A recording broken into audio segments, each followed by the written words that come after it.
Před 70 lety se začala stavět největší vodní stavba u nás – Orlická přehrada.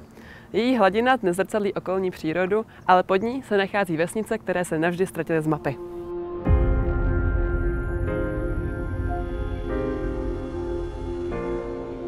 Zatopené vesnice. To nejsou jen jména na zapomenutých cedulí. To jsou domy, zahrady, školy a kostely, které musely ustoupit mohutné vodní nádrži.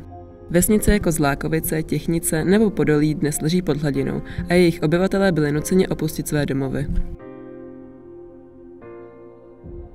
Vesnička Zlákovice je jednou z těch, které navždy zmizely pod vodou. Místní nám ní poví, jaké na ní mají vzpomínky a jak vnímají přehradu dnes. Jsem Anna Čedíková za Svobodná. Já jsem Marie Holanová z Milešova. Zlákovice byly moje školní léta. Nakupovat jsme tam chodili, no a jinak měli jsme tam švadlenu, že jo, a přátelé, příbuzní a tak dále, no. Do školy jsem chodívala do Zlákovic, bylo to daleko. A já jsem jako malá jsem se bála. Zlákovice byly krásný. Celý všechno, tady ty bršky, ty skály, to bylo nejkrásnější. A tady se mi líbilo, tady to bylo fakt jako děti, no to jsme si užili.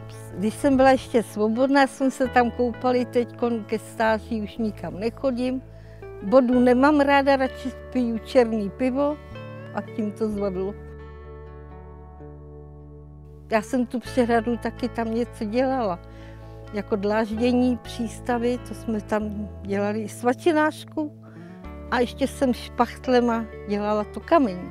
Někdy si myslím zrovna, Pane Bože, hlavně, aby to neprasklo. Já se jmenuji Marie Klímová. Přehradu si pamatuju jenom, když se stavěla, to si pamatuju celkem dobře.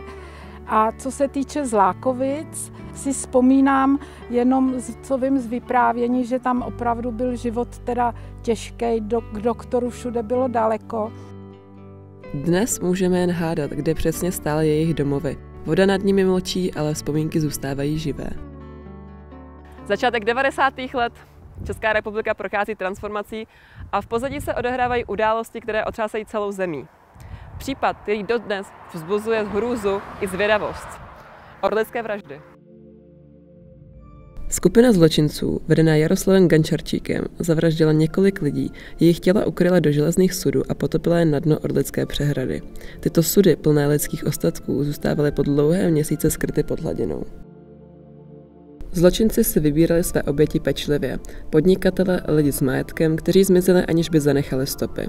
Po každé vraždě si pachatelé přivlastnili jejich majetek, který je poháněl k dalším zločinům. Orlické vraždy byly pečlivě naplánované a chladnokrevně provedené. Pachatelé používali sudy naplněné louhem, aby se ujistili, že se těla rozloží a nikdo je nebude moct identifikovat.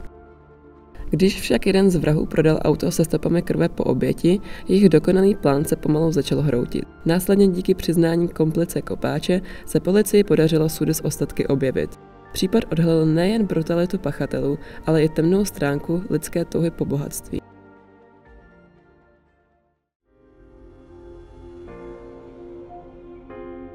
K Orlické přehradě neodmyslitelně patří taky zámek Orlík, ale o tom zase někdy příště, takže nashledanou.